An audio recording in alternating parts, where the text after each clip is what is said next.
building a culture. And I think it's a culture that will change venture. It's a culture that puts us in their shoes of the founders and because we've walked in them and enable us to really be of value. Welcome to 20-Minute Leaders. Just sit back, relax, and learn from the leaders of today. It's a journey. Each one is different, unique, inspiring. Let's get started.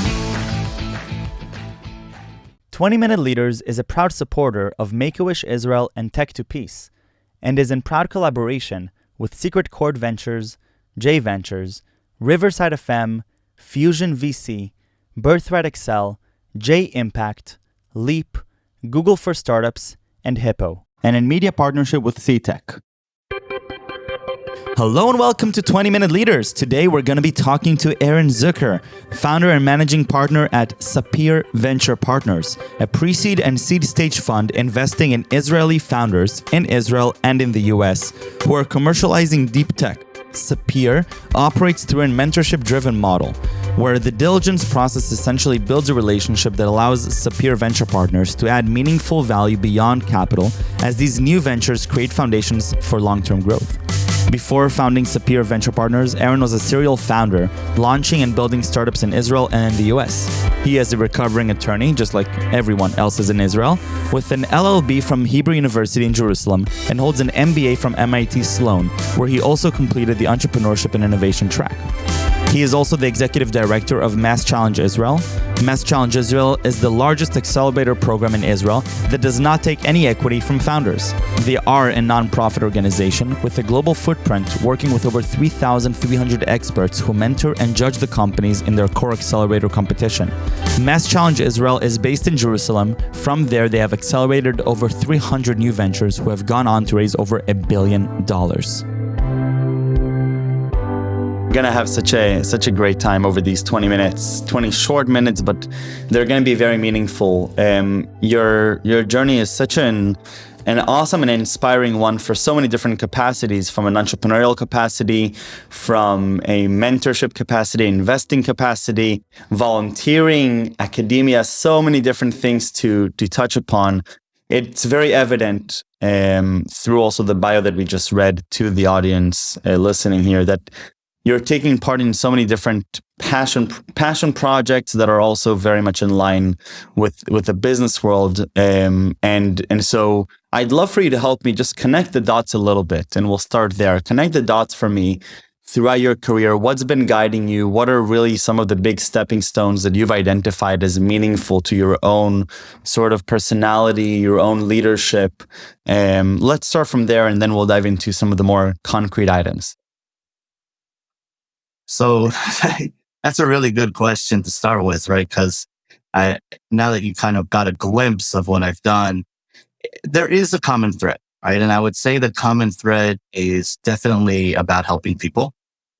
So it's about helping others achieve. And I guess that's kind of like my own understanding of where I can be most influential and impactful in the world myself, to help others realize their dreams. I realize that, yeah, I may be an optimist or maybe a realist, but I'm necessarily the creative mind enough to come up with something brand new. I'm a doer. I like getting things done. But when I meet people who need help getting things done, that's what we try to do. So that's the mentorship, that's the volunteering you were talking about. But it's also been along the road, I've had lots of opportunity at those different junctures that we all get to really be able to pick the people I do it with. And I feel privileged, not that I had the choice, we all have choices, but that I've met those people and when I met them. And at the end of the day, whether they know it or not, they have been impactful mentors to me. And so today, most of my work is focused on being that type of person for the next generation of founders, not necessarily in age, generation-wise, but definitely people who are out there trying to make an impact, grow something new, make it big, and have a positive effect. And we can help enable that through that journey. So that would be the thread that's common. I'm happy to give specific examples. Yeah, please do. So crazy story that at the time I couldn't believe was happening. I had graduated law school at Hebrew University. Yeah. And as you know, here in Israel, you have to do a year of stage, of your internship. Yeah. And because it's such a competitive field, especially in Israel, where you throw the stone and you'll hit a lawyer, right? Everybody here went to law school. You sign up to your internship role already at the beginning of your second year out of a 4-year program. So you're committed way in advance before you even learned enough to understand what you want to do. And I had committed to a firm that actually I thought I was going to be working in the space of startups, intellectual property, venture capital, and get some experience there. And that firm, right when I was graduating from law school, had split up. And the group that was doing all the work that was interesting to me, the startups, the venture capital, fundraising, working with founders, didn't take any of the interns. And the other group, the larger group, kept all the interns, and I was supposed to be doing work that I didn't want to do. I was there for 3 days, and I realized that culturally it was a terrible fit. It was not going to work out well. And so I went back to the VAR Association and I told them that this isn't a good fit. They said, you have 2 weeks. If you can't find an alternative internship in 2 weeks, then you're going to lose the cycle. So after 4 years of school, I'm going to lose my cycle and get thrown off track for my career. And it was definitely very, very stressful. I interviewed in 3 places, and one of them, it was just by happenstance. They had somebody who was doing a lot of work in English. As you can tell, I have native English. And that person was going out on leave. They asked me to kind of step in. Turned out to be an amazing experience. Got to learn so much, met amazing people. And if I had not taken the risk of walking away from the other place and putting my career trajectory on hold, I would never have met them. Right. What lesson are you taking with you from that occurrence on a greater level to the rest of your journey? Because it sounds like this is a pretty foundational experience that gives you a lot of clarity as to your own sort of the different things to prioritize and where you want to be focusing your energies on. So I think I learned a lot of things from that, and it fits with things I was doing already before that. But the idea of being bold, taking risks, that's at the end of the day what we do today as investors. We're taking that risk on other people. And in that case, I was taking a risk on myself. Similar thing when you did the same thing, going to Stanford, getting up and leaving Israel, going to learn in the US, super expensive, right? There's a lot of costs involved, whether it's the actual tuition or the cost of living. I went with a family. So there was a lot of risk there. These are times where I'm taking risks on myself, that I'm going to figure it out, that I'm going to be able to leverage the skills, the network that I have in order to be able to make myself successful. Though defining what success is obviously at the beginning of the journey and then where you end up may be very different. And so you also need to be able to internalize that and appreciate that. And in that regard, I feel I've been very lucky. I love it. How does investing and working in the tech industry in general, how does that satisfy a lot of your passions today? And soon we'll get to the whole mentorship aspect. But you're coming into it because a lot of the things that you're doing are obviously very, they're very very community driven, a lot of giving. And so I'd like to connect, the business world to that through your eyes. So I'll actually make a distinction between business and tech, right? So I think tech has propelled us forward as a species, right? It's true. We've been able to do amazing things, and we will continue to do so. And it's accelerating at a pace that is, we couldn't believe it today. And I'm sure we're going to look back in 10 years and think that we were slow and dinosaurs. And that's fascinating to be that fast paced, things happening. You mentioned before that I volunteer. One of the things I volunteer is as an EMT. Yep. Yeah. So you're meeting people in crisis and you're helping them in their greatest time of need. And it could be a very stressful environment where things have to get done and you don't want to make mistakes in people's lives. And actually, my father-in-law gave me a lot of insight around that. He said, one of the reasons I continue to do that is because you can see your impact in a more immediate way. It's a shorter time frame. When you're investing in super early stage companies, it could be a decade before you see their returns, before you can see even the impact and results. Think of how many pivots and funding rounds and the economy going up and down. There are so many challenges they still need to overcome. And so I do love that, right? Because that's you have to be able to love the journey as well. And so the key to having a great journey is the people that you do it with, that you go on that journey on with. And that's what we're asking founders to do, essentially. We're asking them to let us join them on their journey. In a small way, we're going to help. We're going to carry the load. We're going to be there. But at some point, we may not be relevant. And we've had multiple companies, many companies in our portfolio that have gone on to raise their A, their B, their C. At that point, we're early stage. We're pre-seed, seed. That's the world we know. Those are the companies we've built. And then we've handed them off. And that's what we do now with our investments as well. Interesting. So going now to quickly the foundation of Sapir Venture Partners, tell me a little bit about that story. What led to that, and a little bit about the strategy. And then we're going to focus on mentorship. So Sapir spun out of my angel activity, where I had started as an angel fund. Basically, people who had invested with us as founders, as entrepreneurs, had made some money with us, not a lot, and were willing to give me another chance while I was seeing these amazing opportunities, amazing founders, and we were writing very small checks. But when I looked back after a couple of years of doing that, we had 12 companies in the portfolio and they were doing pretty well. Some are still doing very well. And I was thinking about what next. I had just kind of transitioned out of one company. We had sold another startup, Gen 9, that we had built in Boston. And it was the right time for what's next. Another company, go all in on investing. And I was suggested by somebody with some relatively deep pocket that I go full time on the investing. And this was the end of 2016, beginning of 2017, where a lot of the micro VCs that we know today were popping up and starting to get traction. The ones who were really early started to get bigger. And there was so much happening. And so I stopped and I said, you know what? Why do we need another venture capital fund? What do I add into this ecosystem? And I went and built a pitch deck for myself and then used it to pitch my venture partners and then investors. But first a deck for myself and just looking at the ecosystem, looking at the map. Where do we add value? What's the justification for us to exist?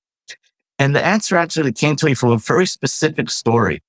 So we were very early, or the first equity round in Tomorrow.io. At the time, they were Climasell. 3 Israeli founders in Boston, at Harvard and MIT. Great guys. And I met them through the MIT network, and I was spending time with them, working on their decks, go-to-market, pricing, business model. I love the company. Weekends, just hanging out with the guys. When I was traveling regularly to Boston, I'd spend some of my time with them. They're still great friends today, and I pulled them in to speak as guest speakers. But at the time, they were going through that equity round, and Shimon, the CEO, and I were talking, and he was telling me about his debate, right? Does he take money from a less known VC where they love the partners? Did they take money from a very well-known VC where they didn't think the cultural fit was as good? They had a bunch of angels that could be strategic. They couldn't take everybody. What do you do? And it was just thinking through it with them. And then they invited me to join that round, which was an amazing opportunity. And we're very glad that we did, and we wish we had more to put in at that time. But when I thought about it afterwards, and I was thinking about that, we clearly added some value there, right? We had value to add from our experience to kind of mentor them, which is why we call it mentorship-driven investing. And it is a hard transition from being a founder, an entrepreneur, somebody who gets things done, an executive who makes things happen, to being the cheerleader, the support for these founders. And that was definitely hard. But that's where we kind of hinged on this mentorship-driven investing, where we can add value. And actually our diligence process is creating that mentorship. So we try to add value before we even invest capital, which means we're working with founders for a longer period of time. Just to give you an anecdote, we made no new investments in 2021 with the craziness of what was happening. With 9 days to term sheet and 2 weeks to close, that doesn't work for our model. And so we definitely missed on some companies, but we're meeting companies today who were able to get in some capital then and now realize that they need helpful capital. What used to be called smart capital. I don't think we're that smart, but we do try to be helpful. And we're getting in on deals today that have now been de-risked a little bit with capital from 2021.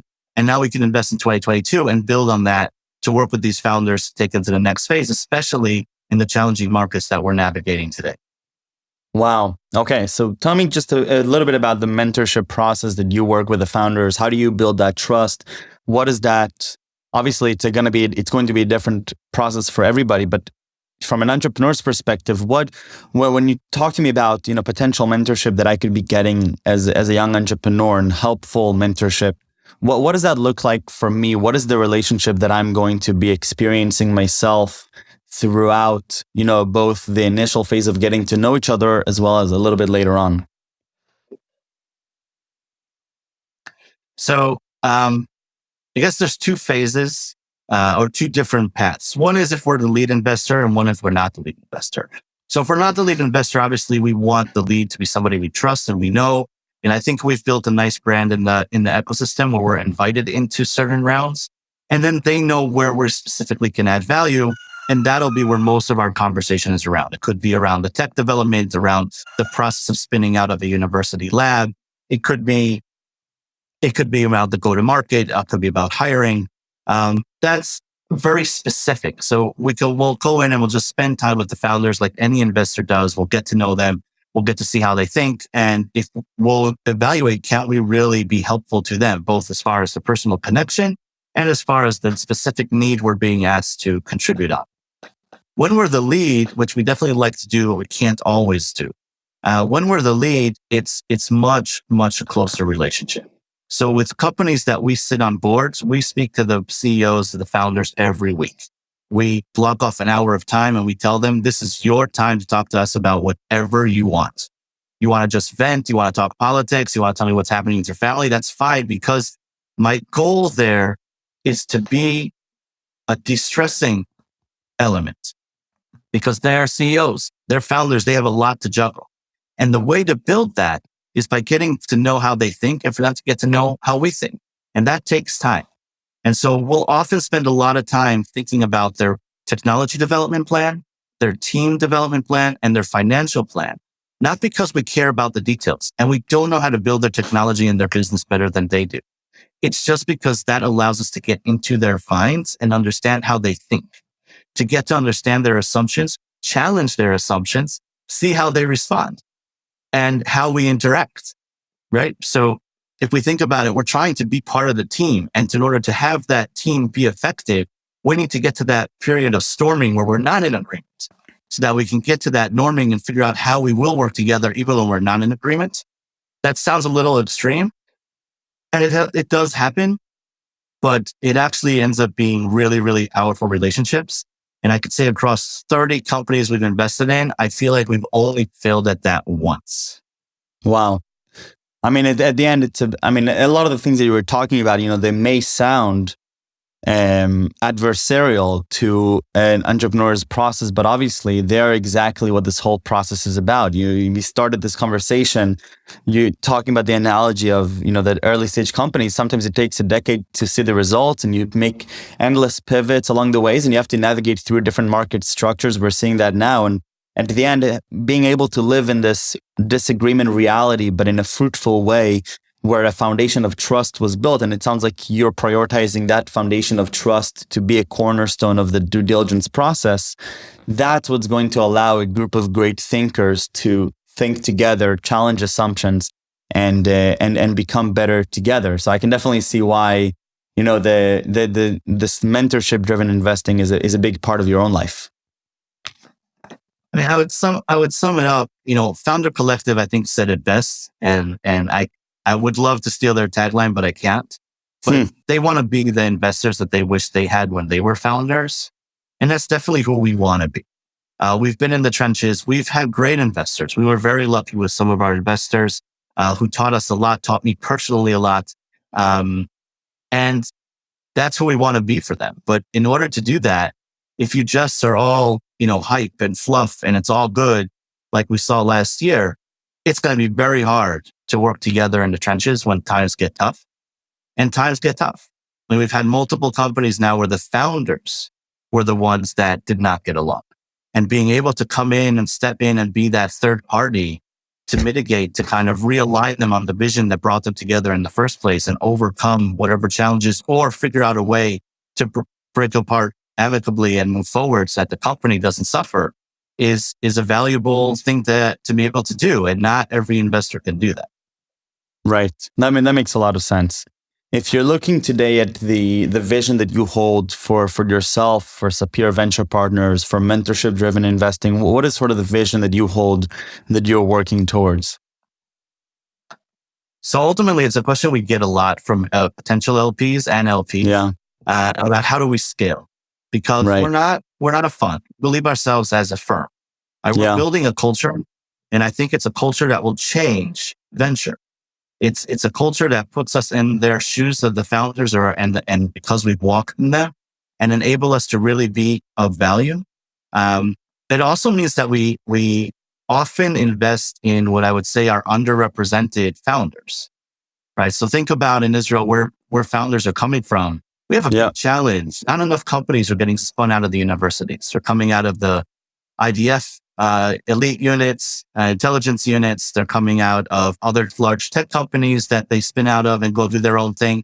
There's a lot less coming off of campus where we're very active, but also in the US. People tend to forget that Israeli founders in the US, even if they went to Harvard and MIT and Stanford, they're still immigrants, and they're still going to be dealing with a lot of challenges that the immigrants go through. Even as simple as understanding the local culture and how to engage with the market, how to get to your customer, how to understand what the customer is saying so you can build a solution for their problem. We want to be that bridge and continue to do that. So as a firm, we hope to be able to grow with additional people. Hopefully in the future, it'll be founders that we invested in that will have had success and will come back into the fold. We already do that now in Fund 2. We've added on 3 founder advisors, so people we invested in early on and are now advising the new founders we invest in. So it's been a great journey so far, but we really are just at the beginning. And we hope to really change the culture specifically around Israelis and in Israel. Fantastic. This is awesome. Aaron, this was such a fun experience for me to get into your own journey, and I can start connecting the dots. 20 minutes is not enough, but it's becoming clearly evident how community mentorship, helping people when in the time that they need it, and how these different activities that you're a part of. We didn't even touch on the fact that you're executive director in MassChallenge Israel today.